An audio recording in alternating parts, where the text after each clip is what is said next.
Welcome to Park Center High School for the Park Center Holiday Tournament Girls Basketball. And today it's the Cretan Derham Hall Raiders and the Champlin Park Rebels on day 2 of the tournament.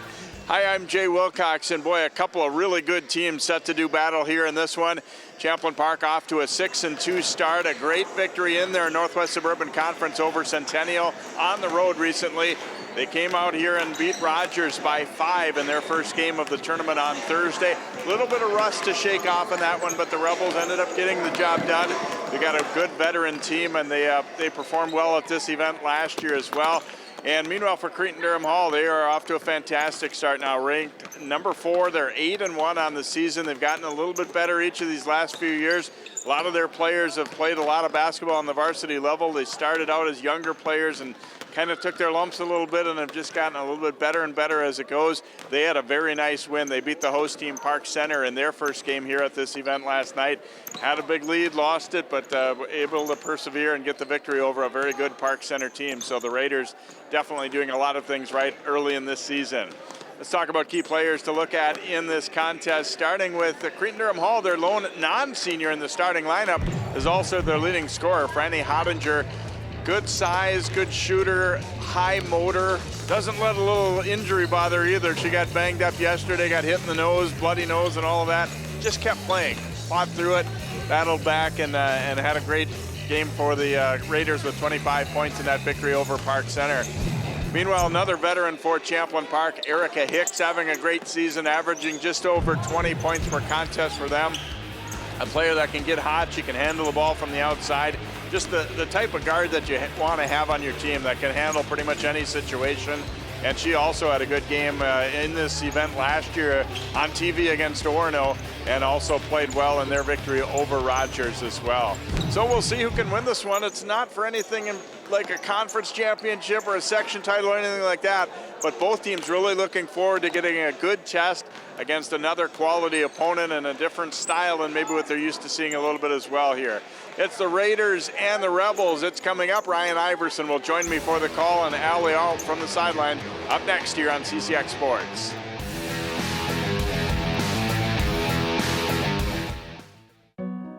They said a bottle was just a bottle.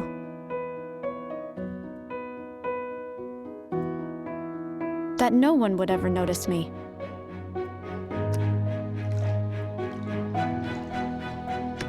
But I knew I could be more. That one day, I would make people smile.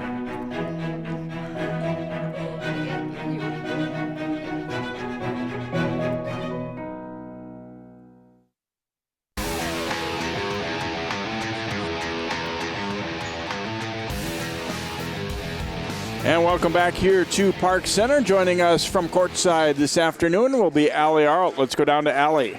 Hey guys, coming into this one, Champlin Park has had to make a major lineup adjustment as they lose one of their top players in Michaela Johnson because she's in beautiful sunny Mexico watching her mom get married.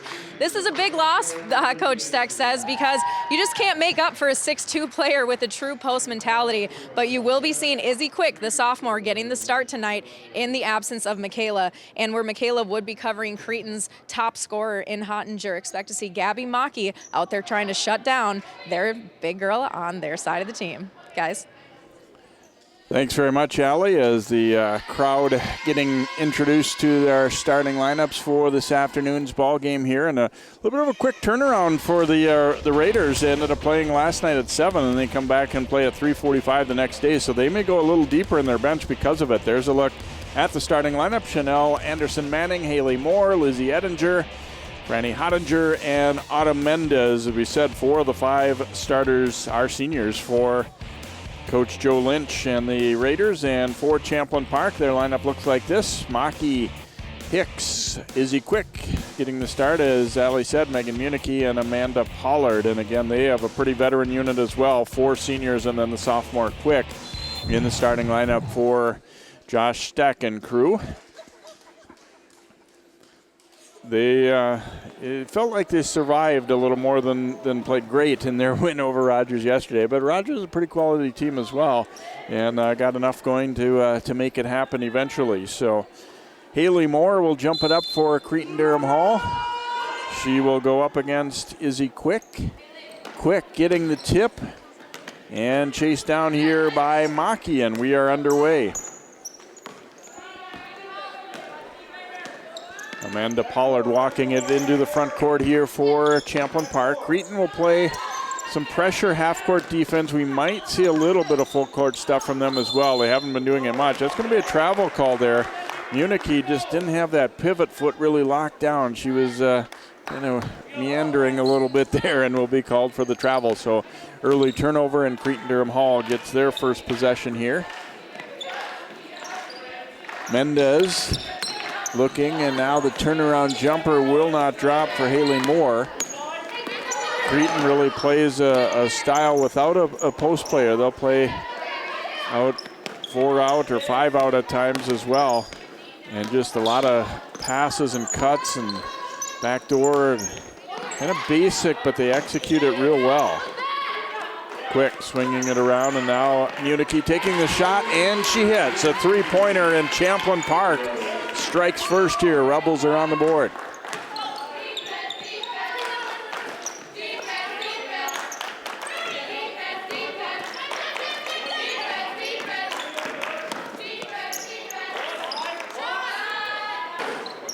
Jumper up there won't drop. Tipped around and controlled here by the Rebels, but a little backcourt trap.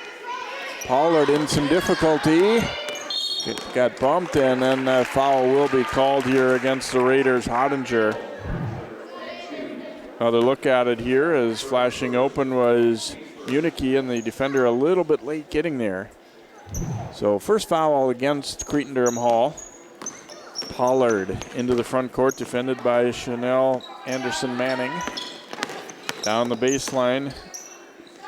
Now back out it. It's an attempt there from Maki. Raiders like to push the tempo. Franny Hottinger stops and pops. And first bucket of the game, but probably not the last for the talented junior there. Franny Hottinger scoring, so a 3-2 score. Hicks looking to get to the edge of the lane. Now Pollard.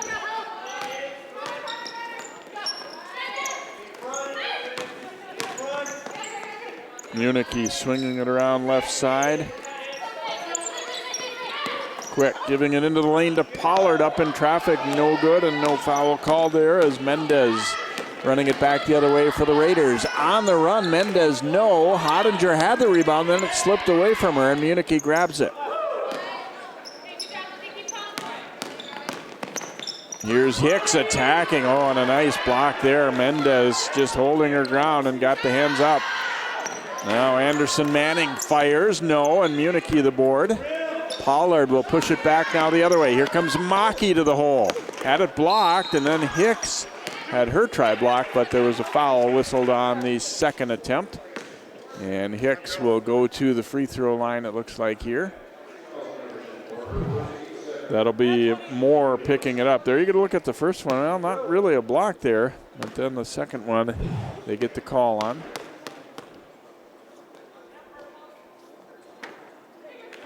And Hicks unable to knock down that free throw for Champlin Park.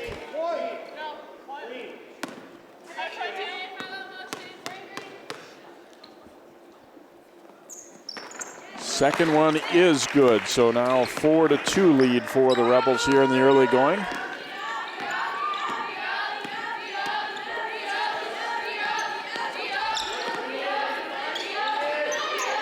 Mendez around, and here's Hottinger way out away from the hoop. Gets a screen, turns the corner, offensive foul on Hottinger. Pollard saw it coming and stood her ground, and boy, that's big. That's already two. Yeah, 2 fouls early on Franny Hottinger. That's a huge play in this game right there. And she will check out. Paige goalie, number 14, reporting in, and the Raiders do come with full court pressure right now. So we'll see how long they'll sit Franny Hottinger. Boy, they would hate to have it be for the whole rest of the half, but 2 early fouls. Hicks eyes it up, shoots no good. Rebound attempt won't go for Quick. And now the Raiders coming back as they push it to the corner. Anderson Manning driving, a little runner wouldn't go, and a nice rebound grab there by Quick. Champlin Park's done a nice job on the defensive board so far, not really giving the Raiders second chances.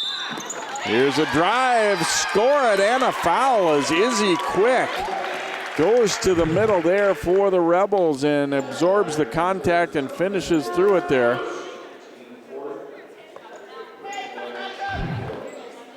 And so Quick inserted into the starting lineup and able to finish that play strong, and will try and complete the three-point play here for the Rebels. And no good on the free throw try.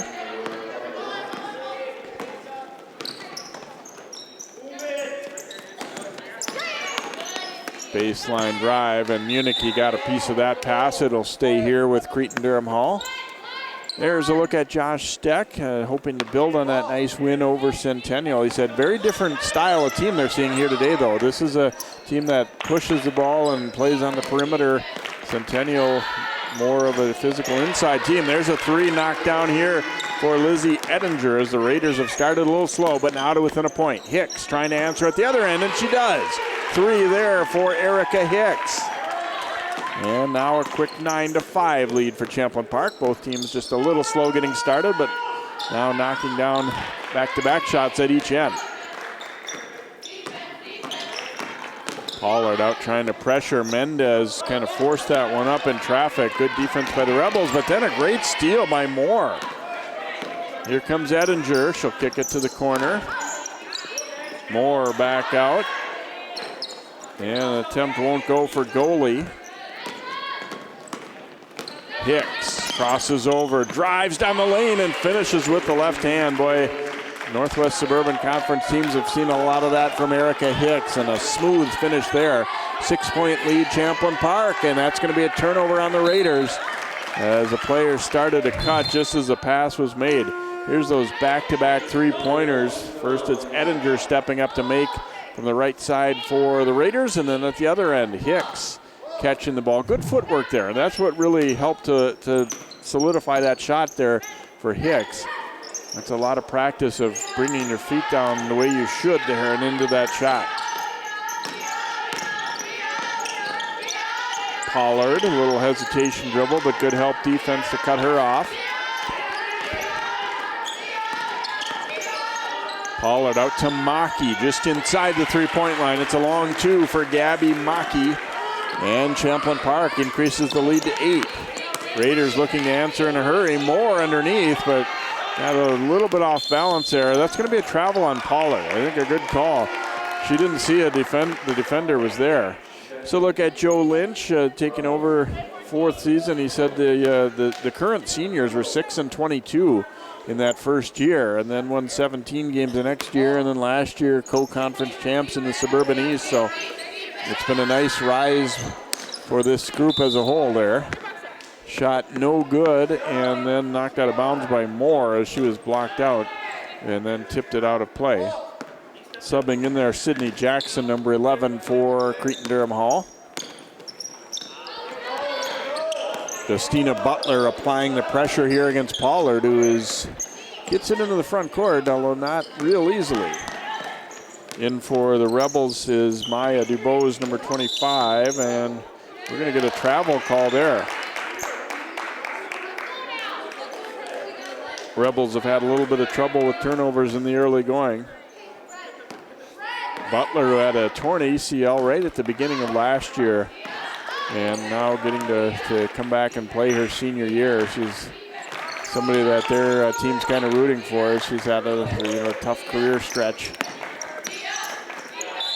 Nice dish and score the hoop. As Moore will get the bucket off a nice feed from Ettinger, and Moore will have a chance for a three-point play. Pollard will pick up the foul there for Champlin Park. That's only the first foul, though, on the Rebels. That's the good news out of that scenario for Champlin Park. Anderson Manning coming back in here for Cretin. Mendez getting set to come back in as well. Free throw is good, and Moore able to hit it to finish off the three-point play, and the Raiders are to within 13-8.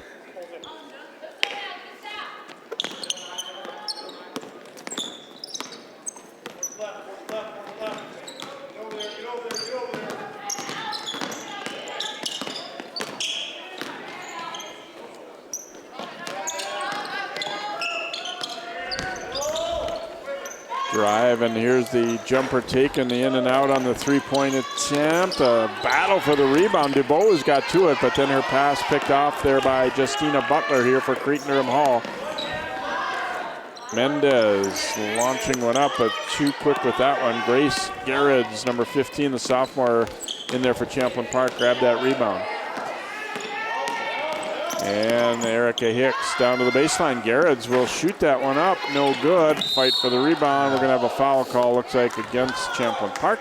Ryan Iverson making his way in. Ryan, the road's not the greatest. I know. Oh, today, my goodness. right? I was within a mile, Jay, and it took me about 25 minutes, but glad to be here. And just in the last minute here, seeing some really good effort, good hustle. And that Garrett's name certainly sounds familiar. They, of course, the younger sister, a great athlete. So a lot of fun here, college, high school basketball, middle of the day. And a nice spin move there, and Mendez finishing with the left hand, and Cretin back to within 3 points now. Raiders an 8-1 start this year, including a win over Park Center yesterday, and Champlin Park a 6-2 start that included a win over top 5 team Centennial. So we're seeing a good game like we thought we would so far here. And I always think, these afternoon games too, Jay, you see some sloppy play early. I think they're just not used to playing at this time. You know, it feels like you should be in school. So I think once whoever settles in and just starts playing basketball really going to have the advantage. Now the Rebels had a 13-5 lead not too long ago. Raiders have cut into that. Maki a three and gets the bounce. That was a deep shot and got the shooter's touch. Yeah, and they've been knocking shots down this year from the perimeter. They have great ball movement, too. They're a hard team to play man-to-man defense against. See, Cretin really spreads things out around the perimeter. Butler drives and kicks. And Mendez, you can see 5'9". She's strong, too, and she's got a very good handle. And we saw her finish at the rim. She's got great body control, too. Back out here to Butler. Butler looking inside. They don't post much, but they do right there, and Mendez finishes strong over the sophomore. And she, again, using that strong body, just backed it down. And if you give her that kind of position, she's going to score every time. You got to front her and get her off the block a little bit. She's just too skilled down low. Garrett's with it. Now Maki. A little bit of a drought here for Champlin Park after they'd gotten the offense going. That's going to be a walk as Garrett shuffled them. I mean, really, both teams, great spacing here. You're seeing drive and kick, good help defense. Those three-point shots are available. I think if Champlin Park had their wish, maybe not relying too much on those threes. Get something going to the basket, but right now they're taking what the defense is giving them. And Pollard comes back in for Champlin Park. Sydney Fields, number 1, reporting in for the first time. Hodinger is back in there with those 2 early fouls for Cretin Durham Hall. Oh, and Maki denies that one as Edinger went for the reverse. Nice job by Edinger, just staying low, not going for a shot fake, and just getting a block shot like that, but without getting any body contact. That's really a skill. Pollard's pull-up jumper not there. Edinger. Now they get it over to Hodinger at the free throw line. No good, and rebounded by Fields. And just before you arrive, Ryan, the top scorer, Franny Hodinger for Cretin Durham Hall, picked up 2 early fouls and had to sit down right away about 3 minutes into the first half. Nice steal here by Mendez, and she will finish with the layup. She's a pretty complete player. I got a chance to see Cretin Durham Hall earlier in the year, and she can shoot from outside. You've seen her score in the post. There she gets a steal in transition. Here she's out running the floor. Missed it that time, but Hodinger rebounded, but kind of rushed her shot and unable to finish. So they had a chance to tie it up right there and couldn't do so. Their pressure has started to give Champlin Park a little bit of trouble. Here's Maki way off target on that one. And a nice job boxing out. You saw that ball bounce about 3 times. All purple jerseys around it. Hodinger missed and then was tied up. Held ball will go to Cretin. And there you can see that pressure. You force that pass, you play the passing lanes, and a really nice job by Mendez getting out. And again, I just love her versatility. She really can play inside or out. And she's got such a good body control down low, very strong as well. I like the way she didn't rush or finish there either. She just took her time and made the layup. And that's going to be a travel call against Anderson Manning. The Rebels have been victimized by a few walks, and now they get one on Cretin Durham Hall too, kind of serving notice that they're going to be calling. They're going to call it. And I like that. I think refs have gotten away from that. You see a lot of players, both girls and boys, they shuffle their feet. Pollard was fouled on the way to the hoop before the shot attempt. And actually for Cretin Durham Hall, lucky that foul was called on the floor. Otherwise, that would have been a wide open lane to the basket. Cretin Durham Hall did such a nice job of help defense that time. That lane opened up and really fortunate to get the foul. Pollard trying to inbound. Nice kick out there. Maki in the corner, won't drop. And out of there is Anderson Manning leading the break. Across to Edinger, but missed it. I think she was trying to draw the foul and got a little off balance and too far under the hoop. Well, Edinger usually a very good scorer. She's missed a couple of easy ones down by the basket here. Baseline attempt by Quick. It might have been partially blocked, at least for her sake. We hope so, because it wasn't too close. And I hate to go right to it, but I think she forced that one. I think it was a little quicker. That's what sometimes when you get out of a rhythm and you get that first chance at that open look, you rush it rather than just taking your time and concentrating on making. Hottinger giving it off to Edinger, but was in a lot of traffic and tried to get the left-hand shot up, and it just kind of got away from her there. So they miss out on another chance to tie it up. Champlin Park still leading 16-14, but their scoring pace has slowed considerably. Raiders have picked up the defense. Here's Municky, and that's off the back of the iron, no good. Edinger to Hottinger. Dishes it off for Mendez, no. Hottinger the rebound, no. And then a foul, I believe, or did we have a timeout taken by Champlin Park as Josh Steck seeing his team get just a little bit out of sync here a little bit too. They had a stretch where they really played well to build a 13-5 lead, and then now have gotten a little bit helter-skelter since. When you could see Cretan really comfortable pushing the pace there, getting out in transition, and again, a really unselfish pass there by Hottinger, who saw Mendez running, and again, a couple of missed opportunities. I thought Hottinger did a nice job of getting that offensive rebound, but she's missed 3 or 4, from 2-3 feet away from the basket. So I think Cretan, if you're Cretan, you're happy with the opportunities you get. You just got to capitalize on them. And they're a team that really does like to look up the floor and push the pace, and it's worked a couple times. But like you said, if they had been able to make the layups after offensive rebounds, they would have had minimum of 3 more buckets. Well, and I can bet that timeout, Coach Steck really talking about we got to get back on defense. We shoot. We don't get an offensive rebound. We got to sprint back, stop the ball. Let's not give them easy opportunities, even though they're not capitalizing on it. Eventually, Cretan's too good. They're going to start making those shots. Here's Hicks, who's been a little quiet lately. She does have 6 points in the game. Nice drive and finish with the left. Yeah, beautiful left hand, and she had a great game last year in this when we did their game in this very same building. So she's had big games here, and that's what she's capable of. She's got a great first step. And a season-long, kind of kidded John Jacobson, my cohort, who will be doing the second game tonight about that. Champlin Park made Orono look bad. Orono ends up winning the 3A championship last year. Oh, there's Hottinger, a stop and pop 3, and that's her first 3. She has 5 points. Well, she said, enough of these layups. Those are too easy. Let me pull up from 3 and buries it. And a reach-in call there against Cretin Durham Hall's Butler. And that's a hard shot. You see all of her body was facing basically the opposite direction. And she just caught it, squared up, and without even hesitating, just buried that beautiful-looking shot. Pollard inbounding here. Champlin Park's lead cut to 1. Pollard, a little hesitation, drives, and it won't go. And Cretan has a chance to take the lead here as we go under 5 to play in the first half. Well, I know Pollard missed that, and we saw Hicks miss that, but I love that they're going to the basket. Those are good shots that they'll make more often than not. Hicks nearly had the steal there. Now Butler backing it out to get their spacing the way they wanted here.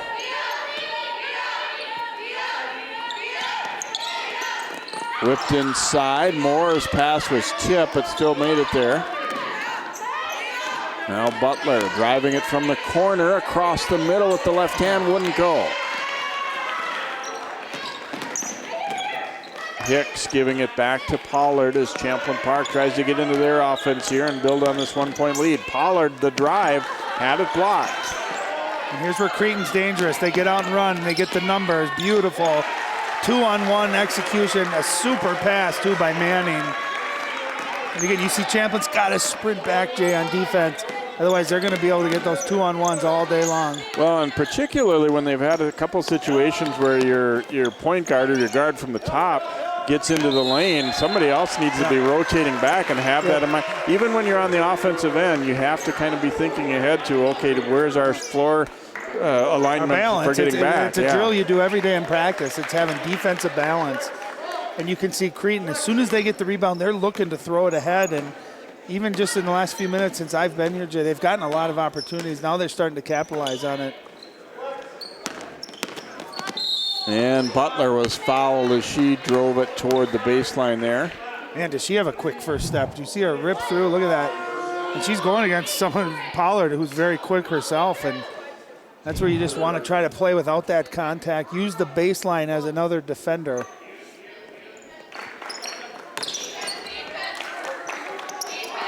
Cutting free there, but Hicks with the block on Edinger. I love how both teams are challenging every shot. Even if it looks like they might be an open layup, they're contesting them and getting a block, or at least, if anything else, alternating that shot, maybe not letting them get an easy look at it. Pollard to Hicks, who's wide open here, but it won't go. Spins out, ripped down by Haley Moore. And another break here for the Raiders. Edinger was fouled by Garretts. Boy, they do a nice job, too, of running that break where you should in terms of spacing. One player kind of on each side of that lane coming down, so you're not wasting having to take, a bunch of extra dribbles or anything if you're too far out. And they're getting to that point, Jay, where it's 2-on-1 every time at the end. And to your point, when you got spacing, one person cannot guard both sides, and they're doing a really nice job attacking out of that. Champlin Park's got to get that second, maybe third defender back in transition. And Edinger makes a pair from the line, so Cretan Durham Hall with its biggest lead now, 21-18. Butler defending Pollard. They've made Pollard work getting the ball up court.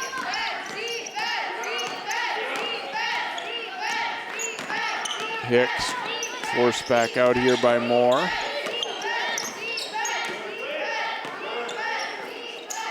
Now Garretts. Nice backdoor cut there. And knocked away. DuBose, though, runs it down here for the Rebels. She's in a little trouble in the corner, but got it to Garretts, who's off balance and traveled. Yeah. And that's where Garretts has to get that and either look to shoot right away or be strong with it to look opposite.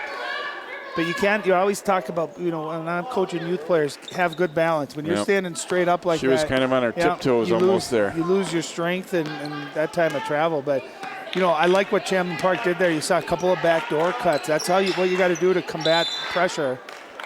They go into Mendez, and there's a foul away from the ball on the cut, it looked like, as Anderson Manning was cutting hard, and DuBose tried to cut her off from making that cut, and they went at each other pretty hard there, and the foul is against DuBose. Maki will come back in, as will Izzy Quick here for Champlin Park.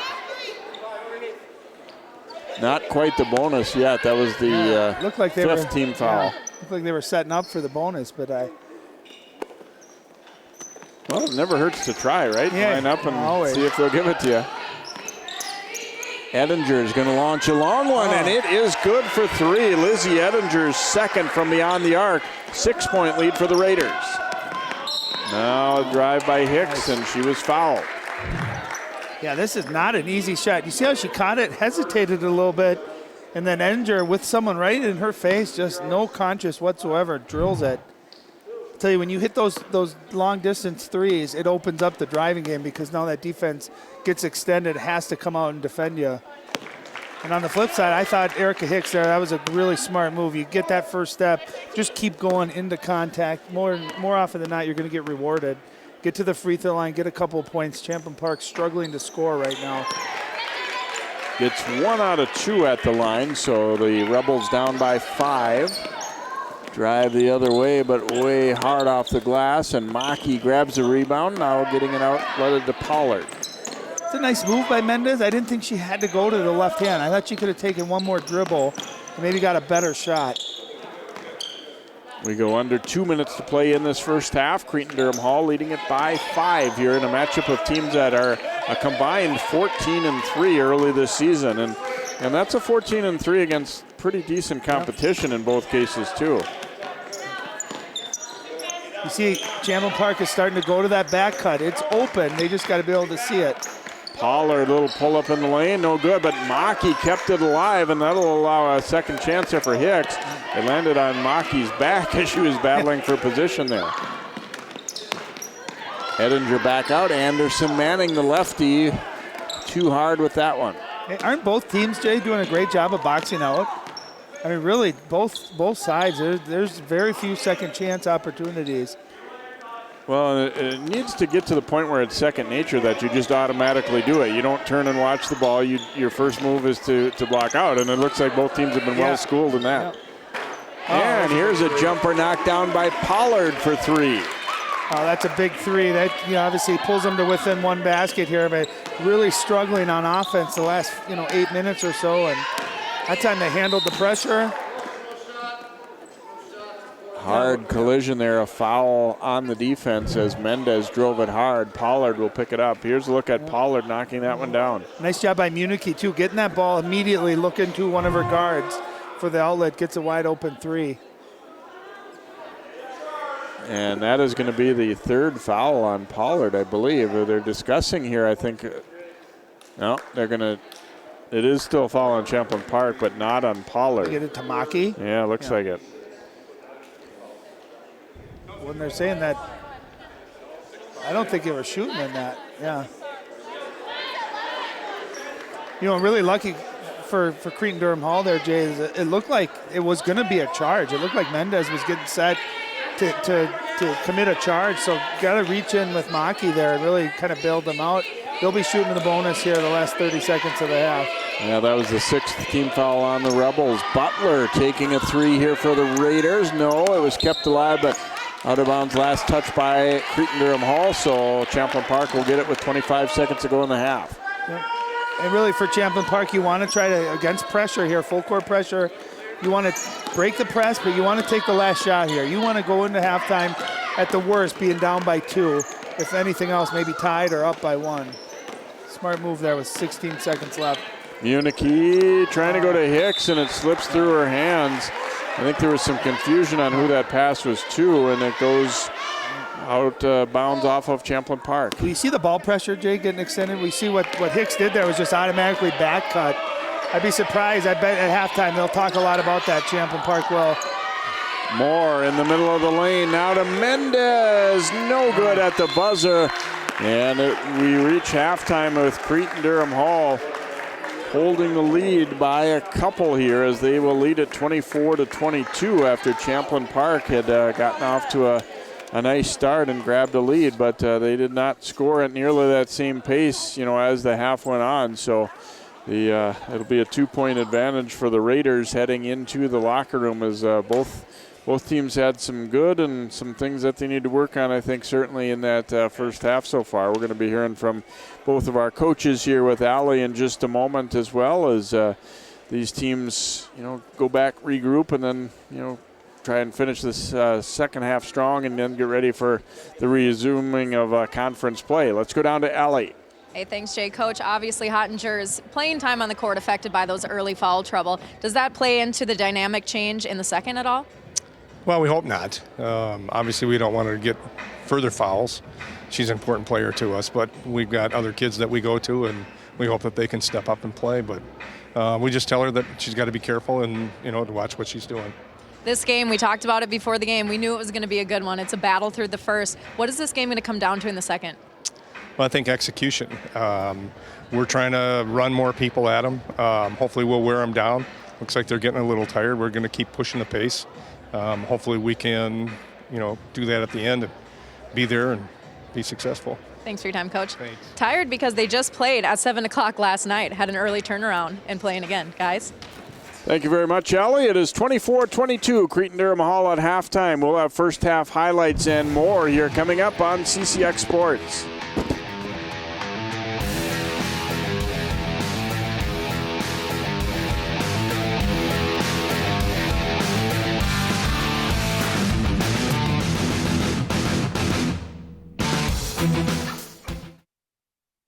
I adopted Bento in 2010 from a shelter. As it turns out, we have very similar personalities. And this cat makes me make art because he's always motivating me to take pictures of him, to draw pictures of him. He just is motivating artistically. It's just that simple. Well, he's my best friend, but a lot of people know him as Keyboard Cat.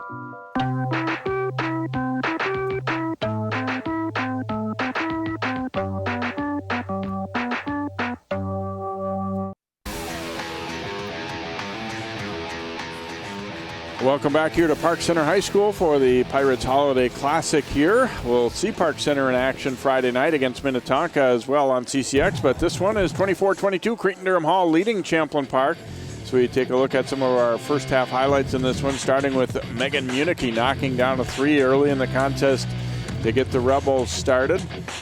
Cretin Derham Hall with Hottinger driving it back the other way. A little pull-up jumper there, but as Allie and Coach Lynch talked about, foul trouble certainly limited her minutes in that first half. Mendez, I thought, had a real nice first half there, spinning and scoring right there. Uses her left hand really nice. And then it's Maki getting the bounce. Usually that's in your own gym that you get that kind of bounce. Just Park Center that gets those. And then Mendez, a nice steal and getting out in transition to score that one for the Raiders. Hottinger knocking down a long one right there for Cretan. And then a much longer one even by Edinger there as she turned, looked, and then fired. Their offense got going as the first half went on. Champlin Park answering there with Amanda Pollard. That's her only bucket of this first half. And look at the scores is Mendez and Edinger 8 apiece for Cretan. Hicks 9 points, Maki with 5 to lead Champlin Park. So it would be interesting as we head into the second half, Ryan, to see what kind of adjustments are made. I think to a large extent these teams have sort of shown who they are at this point now. It's just a matter of kind of executing, doing what you need to do better. Well, I expect Champlin Park to have an emphasis on getting back in transition. Let's eliminate some of those easy transition points that Cretin Derham Hall has. And then also I thought Champlin Park too, when they started going backdoor, getting some action to the rim, it opened up everything more in their offense. They were kind of settling for a lot of perimeter shots there. I think they're better when they're attacking the basket. And if you get a three-point shot out of that, great. So those are the two adjustments I expect the Rebels to come out of at halftime. We will come back here to Park Center High School in just a moment here. Cretin Derham Hall leading Champlin Park by 2. I rescued Toast from a shelter in 2011. I love Toast because she's a lazy diva. Toast does whatever she wants, obviously. She's sleeping right now. She's an epic snuggler. She's so comforting. She's so loving. Toast makes me laugh. When I walked into the shelter, I knew right then that she was special.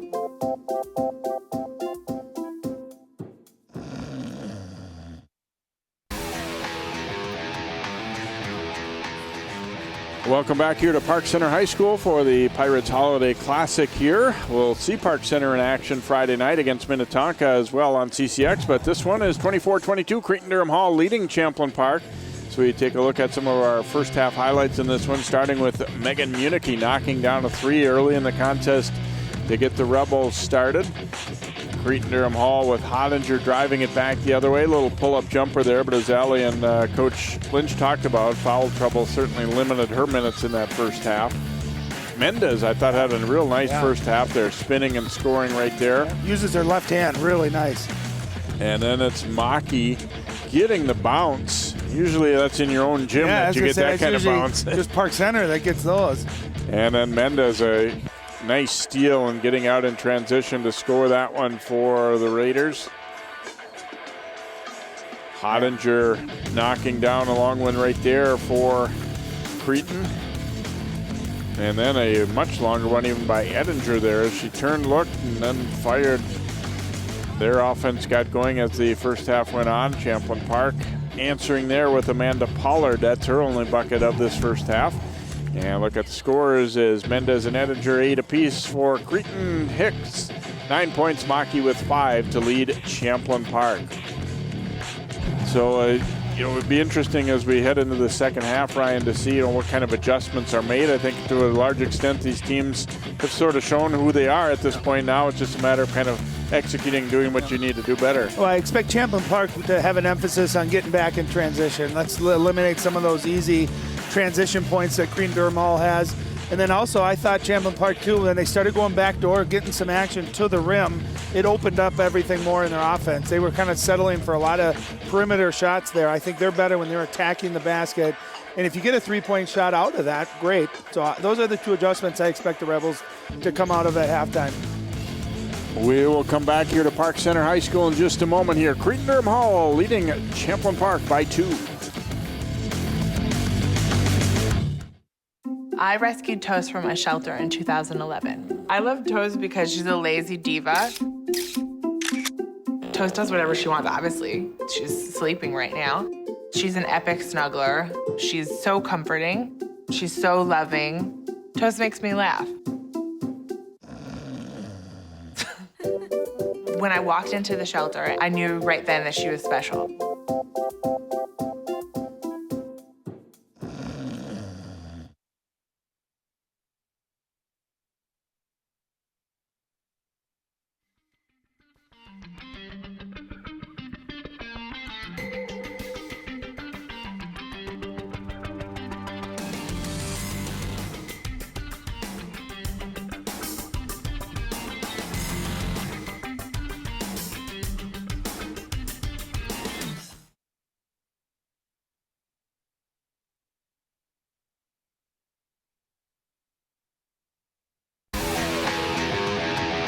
(24-22) Raiders. Let's go down courtside again now to Allie. Yeah, Coach, it's always tough missing a starter in the lineup, but the girls have seemed to rally, and you guys have had a battle throughout the first. Yeah, you know, kind of what we talked about with pregame, with making bad decisions with the basketball offensively. We had a 14-4 lead, and all of a sudden we get back to taking some bad shots, making bad decisions with the basketball. They are very quick. They talked about transition in our pregame. We take bad shots, no one goes and crashes boards, or we all go crash board, and then we lay up an easy layup. We did talk about that in the pregame, being no strangers to the last couple games you guys have won by just a little. How do you extend and separate yourselves here in the second? We just got to defend hard, stop the transition stuff from Cretan, and you know, just take care of the basketball. Good luck, Coach. Thanks. Thank you. Guys. Thanks, Allie, and thanks to Coach Steck. As I don't think anything that he saw really shocked him from Cretan Derham Hall, but he knows they're good, they're athletic, they're fast, and they have to do the things that he mentioned a little bit better. Well, I know as a player, especially in the high school level, you watch tape and you have a scouting report and you hear it, but until you go out there and see it in person, you're playing against it, you see the speed, sometimes it's hard to really get used to it. I think now that they gave up quite a few of the offense that Cretan Derham Hall was in transition. Half court, I think Champlin Park's in a really good position. They take care of the ball and can handle that pressure and take away some of that transition. They're going to be in this game. Have a good chance to win.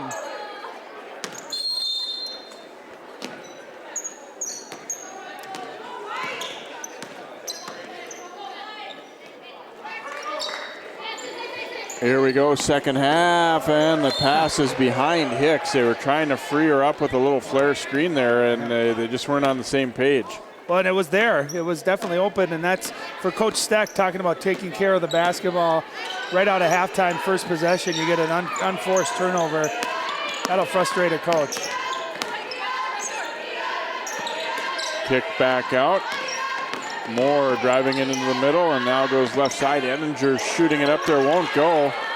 Anderson Manning had the rebound, and then they get a tie-up as Pollard deflected that pass. Well, one of the few offensive rebounds we've seen here this afternoon. Both teams really doing a nice job boxing out. That was a long rebound off the miss. Into Hottinger. Pass was tipped. Pollard knocking it away and then recovered there for the Rebels by Izzy Quick. Pollard, nice kick back out. Munich didn't look like she was ready to shoot that ball. And tried to go to Quick. Now a nice save by Maki, and too strong inside. Maybe it's that basket because Cretan had a few just like that in the first half. Anderson Manning will shoot and make a three. I'll tell you, that's what's really deflating is you have a couple of easy chances. Nice job out in the head. Leaking out of it was Erica Hicks, who says, hey, maybe we can run a little bit, get some transition, but you miss a 3 or 4 easy layups and then coming right down Cretin Durham Hall, nails a 3. That was a big swing. Hodinger driving it at Maki and a travel. Really been impressed with both teams' defense. I mean, man-to-man, nothing fancy, but just we're going to make you work to get baskets. And I think that pressure, it has the offenses playing a little faster than they want to. And some of these easier shots that you'd say normally they're going to make 9 out of 10 times, they're rushing it a little bit. Hicks pass nearly got away and out of bounds, but Quick ran it down.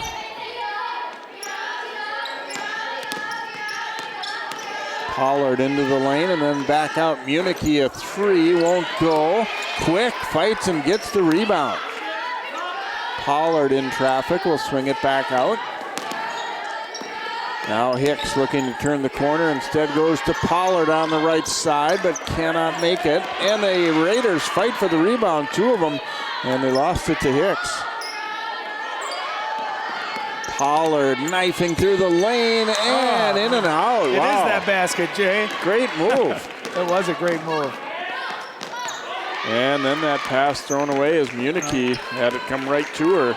Well, and I thought Manning should have taken that shot. She was wide open. She had just hit that a couple times down before. That time overpass. Nice job playing the passing lanes by the Rebels. Gabby Maki with it out. Now they quickly work it back to that left side. Pollard driving into the middle was tripped. They get a foul against the Raiders. Well, I think you got to compliment Cretin Durham Hall's defense because there's nothing easy. And here's that drive. And you can see just a little bit of trip there by Anderson Manning. But I think you also credit Champlin Park's offense. Great ball movement. They're moving the ball really quickly and fast. There's a nice underneath out of bounds play from Maki, and she gets a nice layup. And Champlin Park's got the game back into 1 point. Hodinger back out. Mendez lines up a 3, and it's not good. And Maki grabs the board for the Rebels. They get a chance to take the lead back.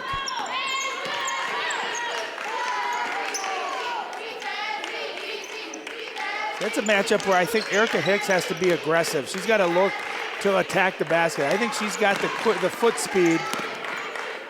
Yeah, that's just over dribbling by Pollard. You get to the basket. That's where you got to come to a jump stop, see where your teammate is. You can't have those kind of turnovers.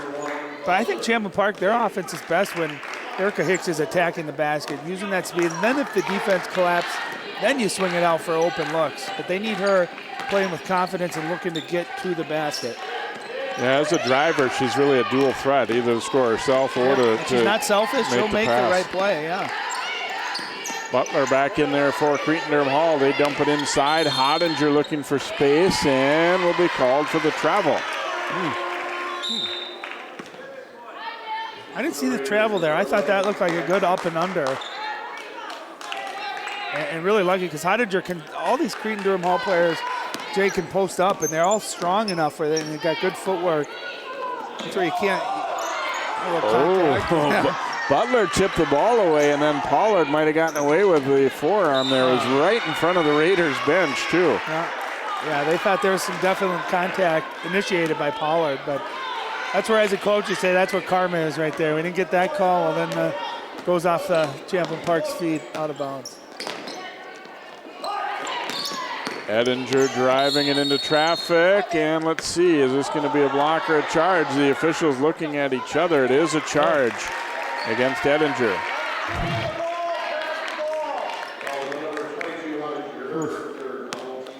And you could tell both of the refs disagreed there. One was going to call a block, one was going to call a charge.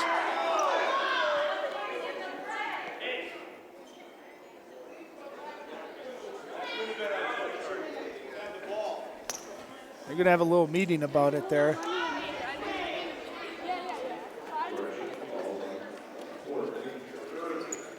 You know what you'd like to see when you got refs that have a different viewpoint, you like to see them come together and maybe talk about it. Hey, because maybe one had a better view of it.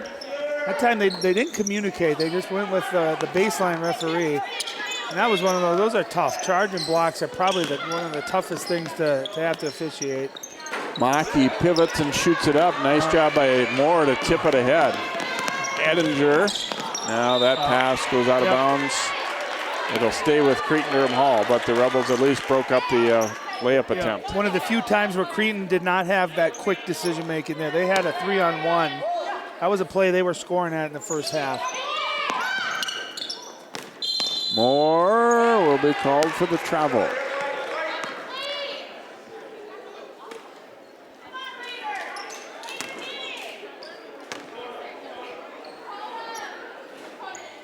Quick inbounding here for Champlin Park. Cretan Durham Hall's backed off a little bit in terms of really getting up and pressuring on the way up court. They're waiting at half court and then kind of extending it a little bit from there.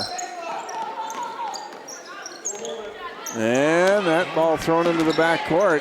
Going to be picked up by Jackson. Nice pass. Hottinger on the move and scores. That play was made by Sydney Jackson. She got it, immediately threw it up court, and a nice job finishing at the rim. Again, taking a turnover and into transition with a really good decision.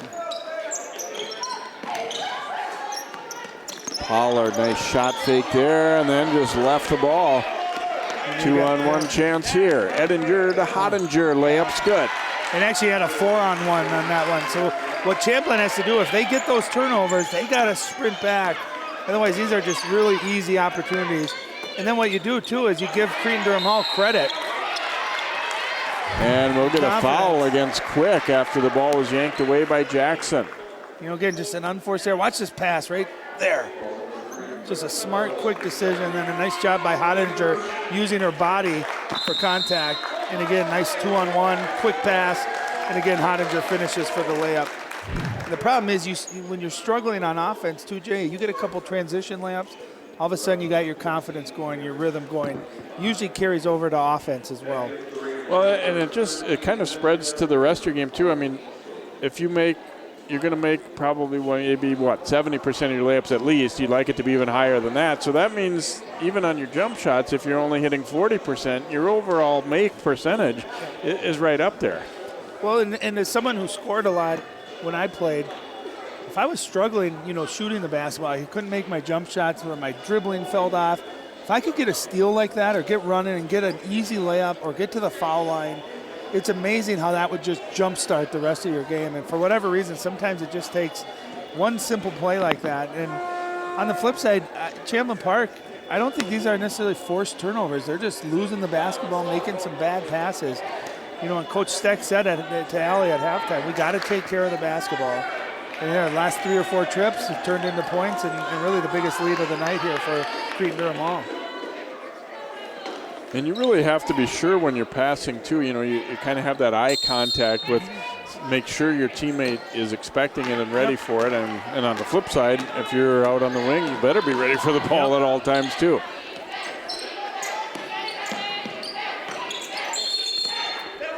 And we get a foul call against Cretan Durham Hall away from the ball on an illegal screen. I got Sydney Jackson, I believe. Number 11. It was a nice play design. She was setting a screen for Hottinger to come down and dive. And it looked like she just stuck her side out a little bit. You got to stay still. Referees are really trying to call that as well. Garrett's back in there. Ooh, near steal there for Jackson as she was chasing Hicks. Garrett's lets it fly in and out, no good, and rebound taken by Butler. And that's where you got to be tricky. You can see Cretan gets out and runs. You got to match up, and they do a nice job finding the open shooter. Jackson, everything looked good up to the shot there. I was going in. We right in front of kind of the angle we're looking at. That looked like it was right on. Maki giving it back out. DuBose taking a shot. Nice offensive rebound by Pollard. Nice. Fouled and a bucket. That's just great hustle by Amanda Pollard. Not only did she get the rebound, but I watch her when she gets this, Jay. It looks like she was going to shoot it right here. Instead, she gathers herself, gets her balance and her strength, able to take the foul from goalie, and a chance for a much-needed three-point play here. Unable to convert that.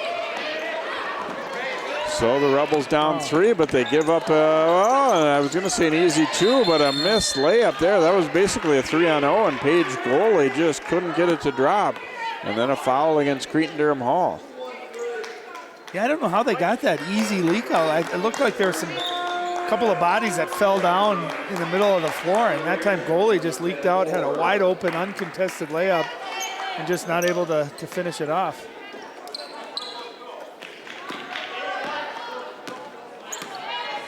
Just when it looks like Cretan Derham Hall maybe starting to pull away a little bit, just quite unable to make the plays here to really pull ahead. Jackson knocked it loose, Mendez up with it.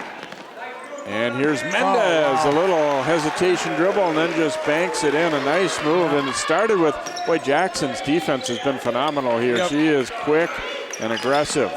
Her defense has been great. Butler's been great, pressuring the ball. And you're right, that's what starts it all. Maki into the middle. Nice move, but it just wouldn't drop.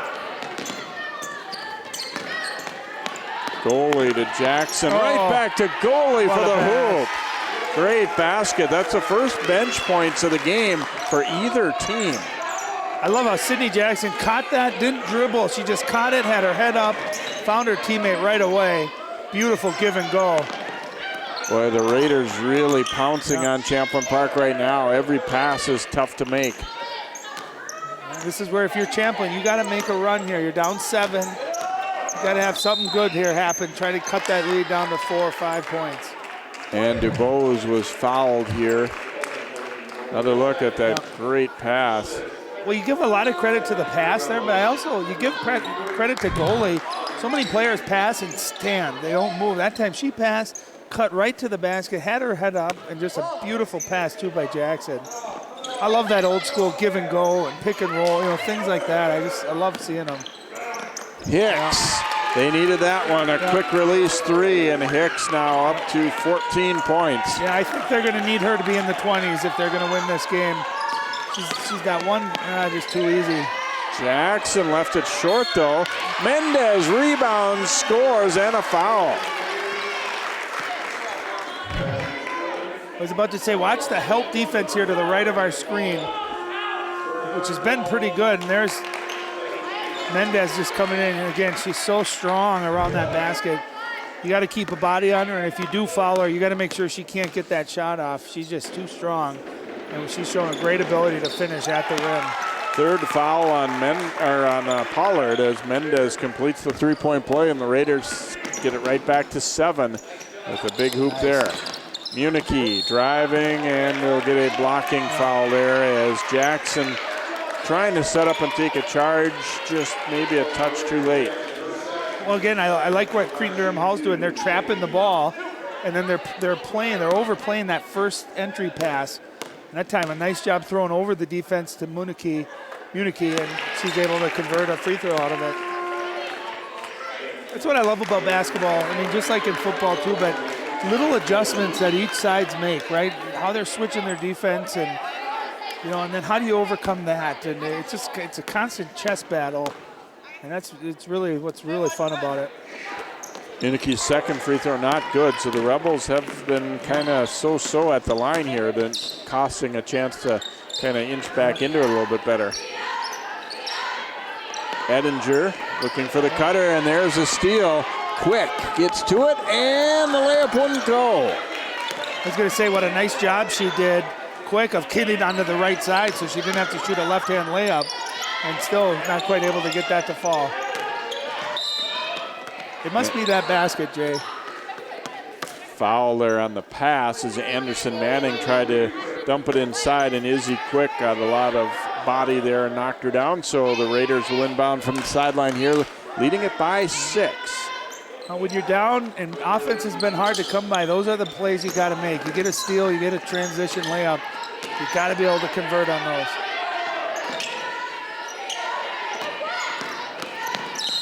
And a foul as Butler cut that ball to the middle.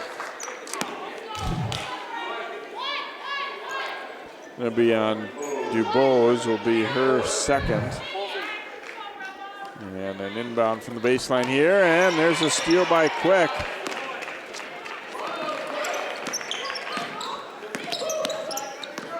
Quick back out for Pollard here. Now Municky down the lane. Ooh, a near steal there. That's why I thought Municky could have taken another Yeah, you never want to save it right in the hands of Edinger. She goes in for a layup. Another my miss goodness. Mendez the miss as well. These teams have shot better on shots that are much more difficult than on their layups today. I think Champlin Park's giving up their drives before they have to. There you go. Hicks gets it back and back out, then beautiful. Pollard makes a three. But again, that was all set up because Hicks drove to the basket. She missed the shot but got a rebound. That defense collapses. Those are good shots. I think they need Erica Hicks driving to the basket. Nice pass back out to Moore, and her shot will not go. Now they look to trap Hicks, but she gets it to DuBose. Now Munich. Keep going. Yeah, you're right. Had the baseline. That's where you got, they're giving their dribble up too quick. And if the defense doesn't trust that you can drive, they'll start cheating those pass outs, and that's what you've seen. Cretan. Travel called there. They've been consistent on that. They've called that against both teams.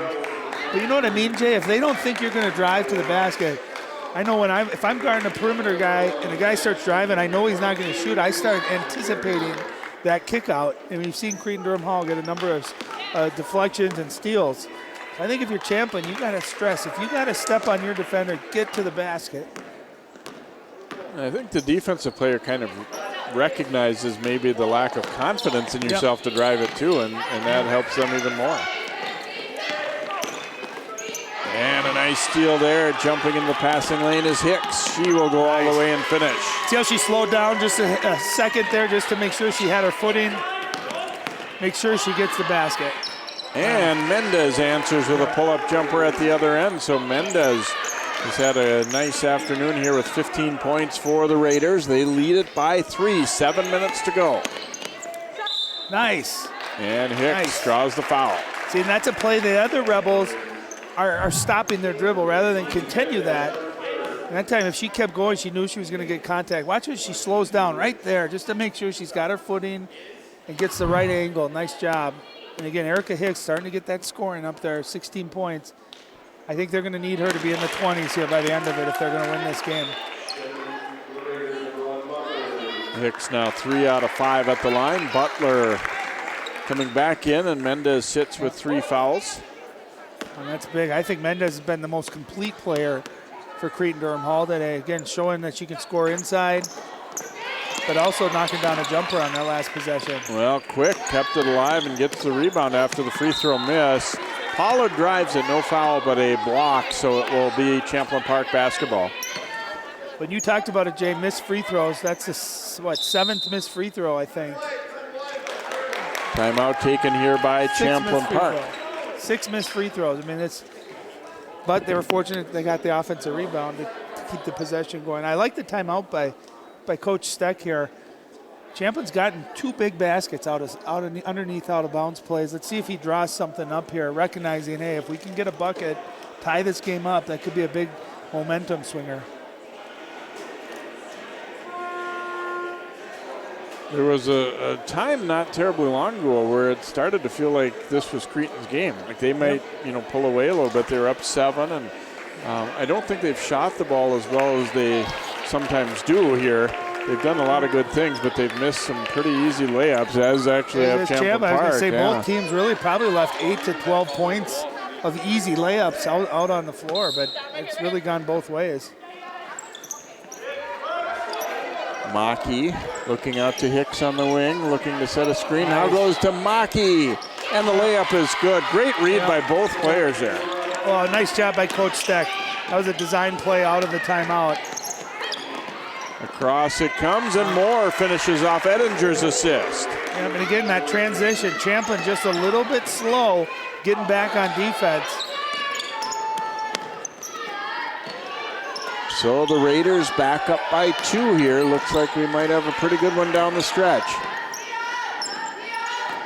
Hicks driving it and left it just short with the left hand.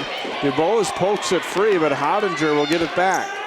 Stops, pops, no good. I was about to say no one stopped the ball that time. They gave up a pretty easy shot. Here's Hicks for the lead. No, and Hodinger rebounds.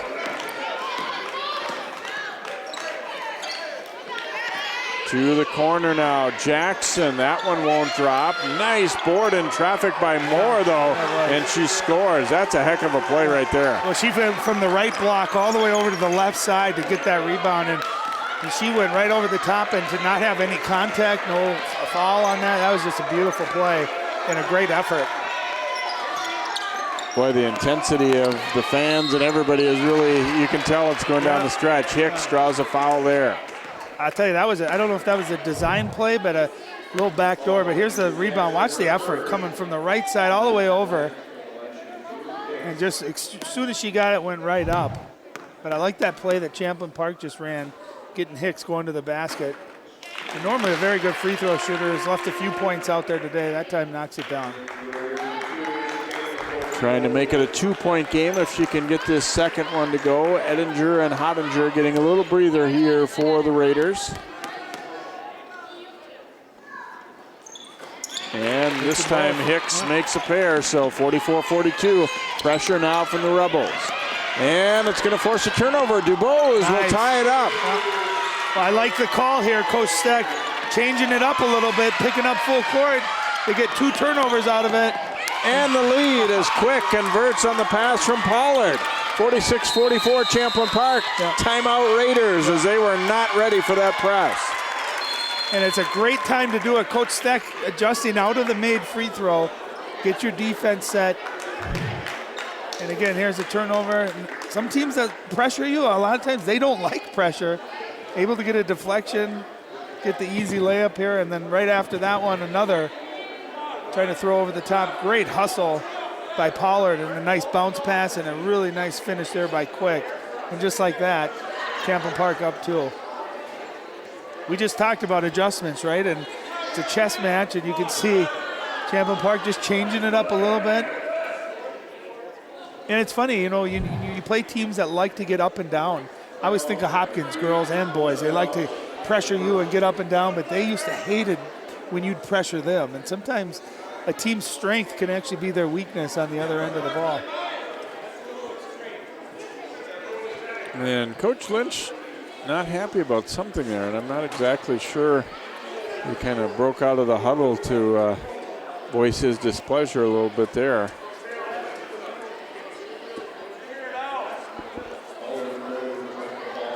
I think he was mad at Allie for wearing Park Center green, is what he was saying to the referee.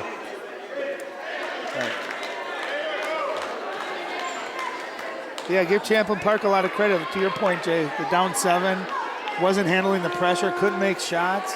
A lot of turnovers, and here was there a technical? Oh, we had a technical foul. That's,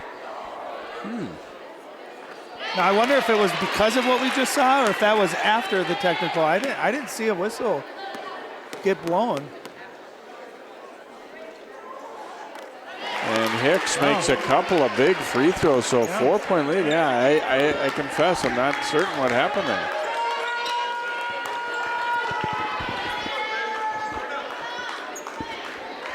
No, what happened, one of the Raiders players, I couldn't see who, threw the basketball after the timeout, and that's where the technical was called. So it was not on the coaching staff, Coach Lynch. It was one of the players, again, I don't know which one, I didn't see it, but I'm a full-service color analyst. I was talking to the fans trying to find out what had happened. So 4-point lead and the ball now for Champlin Park. Huge play right there. Oh, beautiful pass. Nice. Dump down to Maki from Hicks. Second time in a row, or in short order anyway, that they've done that.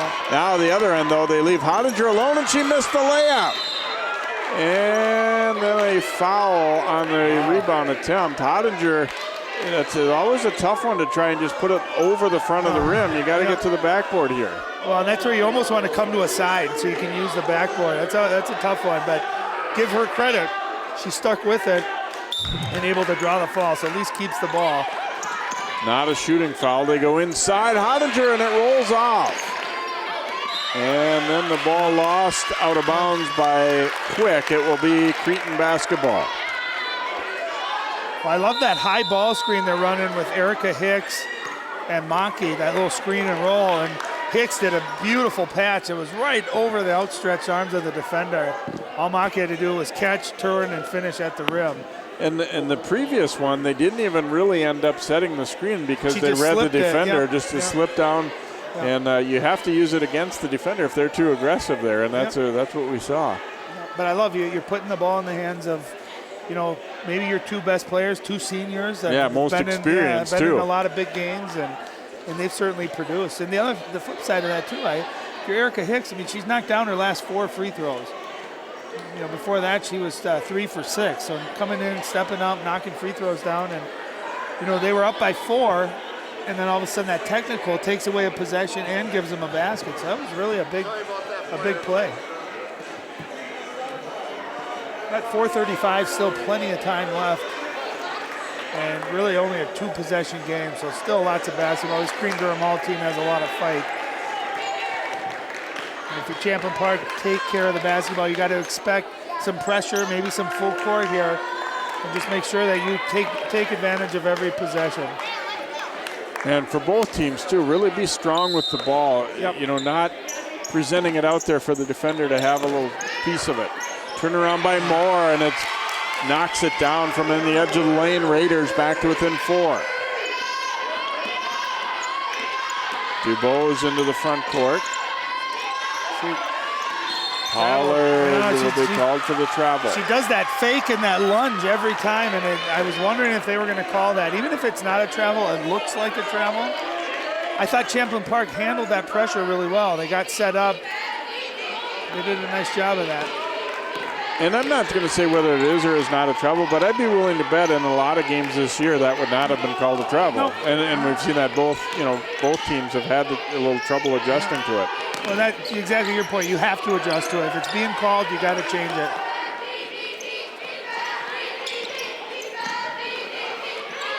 And Quick will be called for the foul. She tried to get her hand in there and tie it up, but it got a little piece of the arm also. And it doesn't seem like a big foul, but they're going to be in the bonus from that's their 6th foul. So from here on out, and it's one of those where you just don't do it. Unless you're going to get a steal, it's not worth that kind of fall 20 feet away from the basket. Inbounded to Edinger here, so Cretan Durham Hall, now it's their turn to try and get things settled down and rally. Tipped away inside, Maki denied the pass. Oh, great effort by Maki. If she doesn't get to that, that's a turn and easy layup for Hottinger. So really good effort, just getting a piece of that to deflect it out of bounds. Edinger taking the inbound pass. Now Hottinger.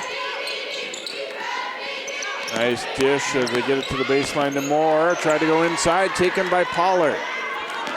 DuBose. Oh, smart job. There. I spoke too soon. Nice job not forcing that.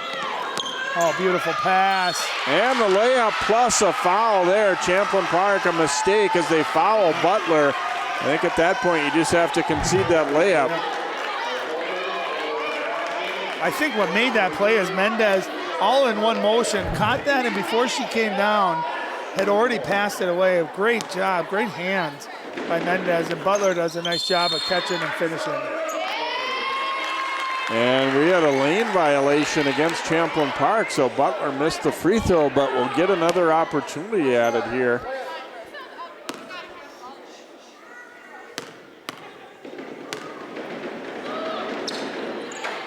Second one also no good. Maki, the block out and goes to the floor. And we get a tie up. It will be Champlin Park ball. Oh, great effort, great box out by Maki. And I'll tell you what, rather than throw that away, she maybe knew that she had the possession arrow and just fell and stayed strong on it. Great effort. Raiders will really crank up the defensive pressure now, you'd expect here. They're down by 2, and a dangerous one there, and they get almost a turnover, but it's out off Edinger. My question is, why throw that pass right in the middle where you have 3 defenders right there? That's where you just ball fake, make the simple play. You just can't turn the ball over if you're Champlin Park. Got to take care of it. And Pollard was fouled by Butler. Oh, and that's they're in the double bonus. That's going to be 2 free throws, too, for Pollard.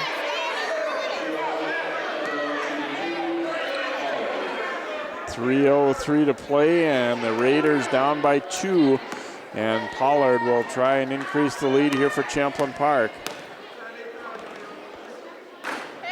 No good.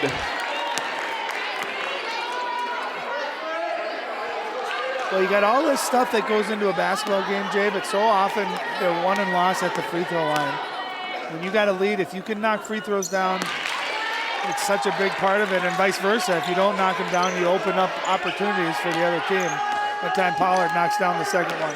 Rebels elect to pull back and not press this time, kind of keep them guessing on the way up. And there's a turnover. It looked like they went to a 1-3-1 defense too. Just changed it up just a little bit, trying to get Champlin Park maybe out of their rhythm.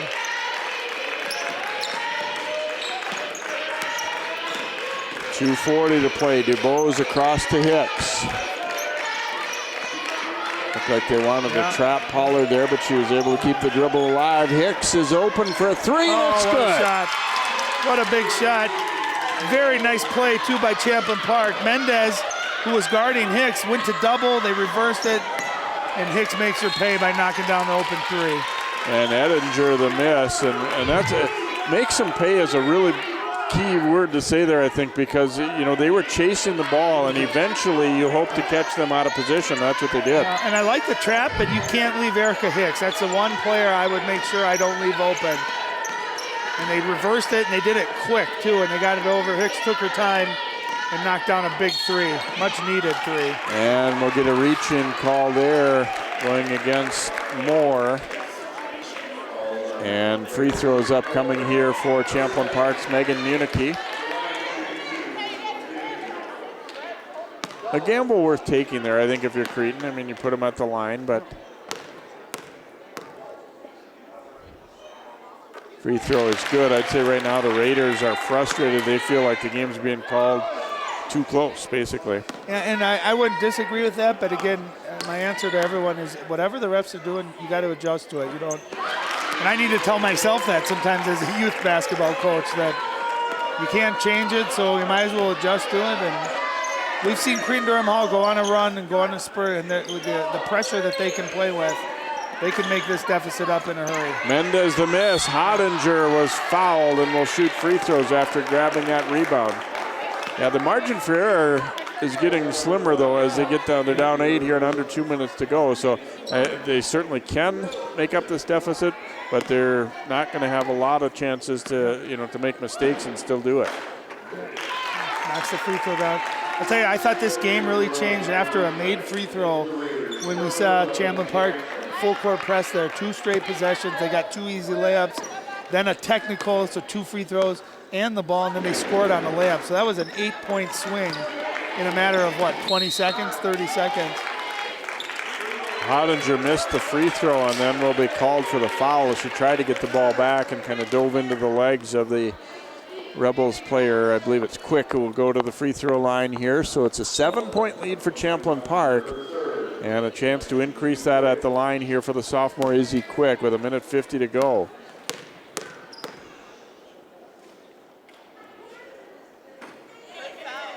And bounces and drops. Wow. It's exciting. We saw Maki, I think, make a 3-pointer in the first half with a shot like that. That time they Quick knocks down a free throw. And of course the pole coming down is out of bounds, but the ball didn't get quite that high. It went off the top of the upper part of the backboard anyway, and just kind of settled in nicely there into the net. So be another free throw coming after the timeout here. Is Cretan right now, you could sense that their players are frustrated. It feels like it kind of got away from them in a hurry here, and then they've had a few calls they didn't like too, and now's the time where you kind of really got check time. Well, if you take that little 30-second and then they pressed and they got those, that was 8 points. This game is tied. And really, you add in too, Cretin Durham Hall just in the second half has left 5 or 6 layups out there too. So this game could very easily be a completely different story.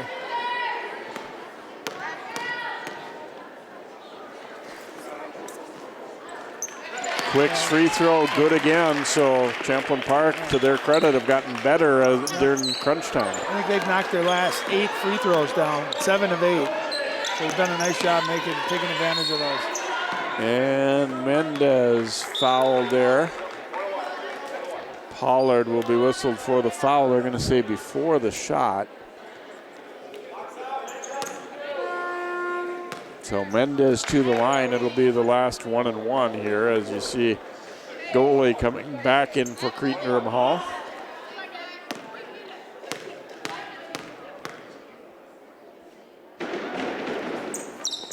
Free throw is good by Mendez. He's got a nice looking stroke, doesn't she? I mean, just really smooth, great rotation too, and knocked it down. Not a lot of extra motion either, and that's what generally good free throwers, that's a trait they have. And just as we say that, misses the second.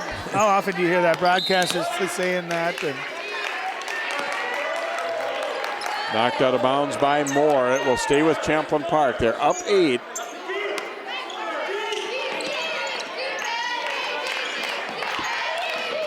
Pollard might have walked right there. They've called a lot of travels today. Might have missed that one. And there's a steal anyway by Butler. Pass over, no good. And Maki will grab the rebound there, as there seemed to be maybe a little bit of body contact there on the initial shot. But Maki will get the rebound and be fouled. Well, I think Champlin fortunate to not get the foul called on them.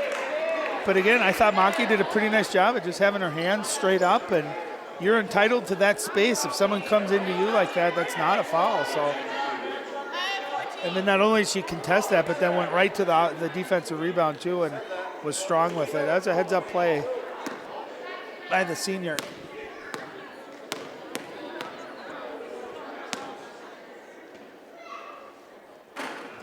And Maki sinks the free throw. That's her first time at the line today. Boy, she had a couple of really big buckets with really nice assists from Hicks in that stretch that you talked about. That was really key for this game. And really the same play from the same spot. It was a little pick and roll, and Maki just kind of slipped the screen. And I thought the second one especially, she did a nice job of just catching, turning, finishing those, and those were big plays. So biggest lead of the game for either team now at 10.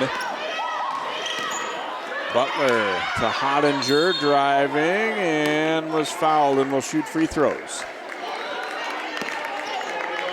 Maki will be called for the foul, and Hottinger a chance to score points with the clock stopped here, which is about all you can ask now if you're Cretan. Well, and that's a key point. And what it does, it allows you to get your press set up too. So I get into the free throw line, and so often, besides just getting the points from it, you get a chance to rest a little bit. You also get a chance to get your defense set up.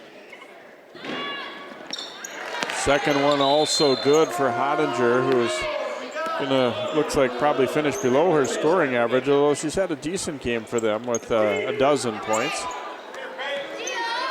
The lead is 8. Hicks.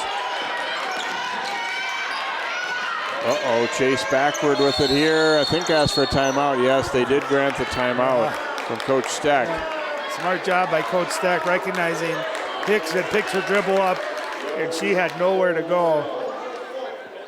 I was just about to say that she was doing a good thing by backing out of the trap, because you don't want to dribble into that trap and pick it up, but then it kind of closed on her in a hurry there. And that's where, if you recognize two people are on you as you're back dribbling, you've got to get your head up, because if it's the old cliche, but if two people are on you, that means there's someone open.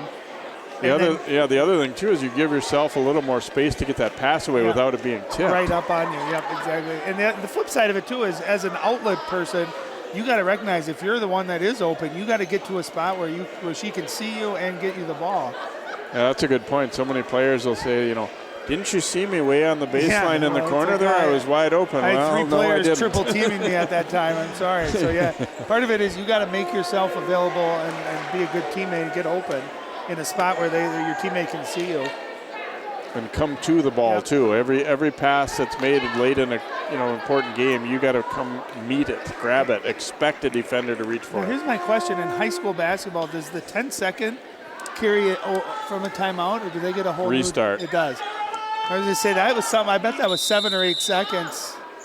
But if they get a whole new 10 seconds, then it's obviously irrelevant. Back to Pollard.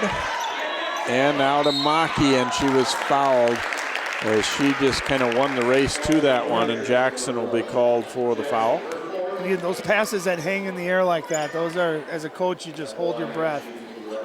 One thing I always teach when talking about breaking a press is ball fake, because these guys need Cretin Durham Hall needs steals right now. They need to steal possessions to get back in this game. Another made free throw. And so if you just ball fake, defense is going to fly one way. And a lot of times that's how you can find an open player. The other thing that I think a lot of players don't realize, and you talked about it a little bit earlier too, is throwing the ball directly away is much worse than if you just got tied up or maybe even had a 5-second count. Yeah. You don't want to give them a layup by throwing it right to somebody. Yep. 10-point game here. Hottinger driving, no good. Rebounded by Quick in traffic, and then she is tied up. Well, I thought that was a really nice job by Moore, number 10 for Cretin Durham Hall, to get in there without fouling and get that possession. So the Raiders will have it on the alternating possession here, but they are down 10. They need to make some big things happen in a hurry here. Hottinger kicks it back out. Mendez will shoot the three, and it's good. Gives them a little bit of hope still with 32.5 seconds to go, and they are to within 7 at 62-55.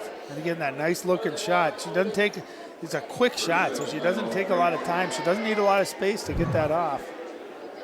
Well, and you talked about being strong in the post, and that also shows up when you don't need to really gather yourself and get all, really dip down and shoot the ball. I think that's a lot of things that younger players, when you're a little bit smaller, you have to do that to get the ball all the way there. But it's a habit that's you want to get rid of as you get older. Let's get older and stronger. Absolutely. They figure up 7. I mean, with this pressure too. I mean, Champlin Park has a timeout, so they have one safety net here. But if they can just take care of the basketball, make Cretin Durham Hall foul you. And the way they've shot free throws, especially here as of late, they can finish this game off. Nice return pass there to Maki, and up court they come, and they should get an easy 2 out of it, and they do. That's exactly how you break a press. Beautiful job. Mendez on the runner, and she scores. Boy, she's had a nice afternoon here for the Raiders. And she's versatile. Some of them have been jump shots, posts, that time a driving runner. And again, Champlin Park with another easy basket.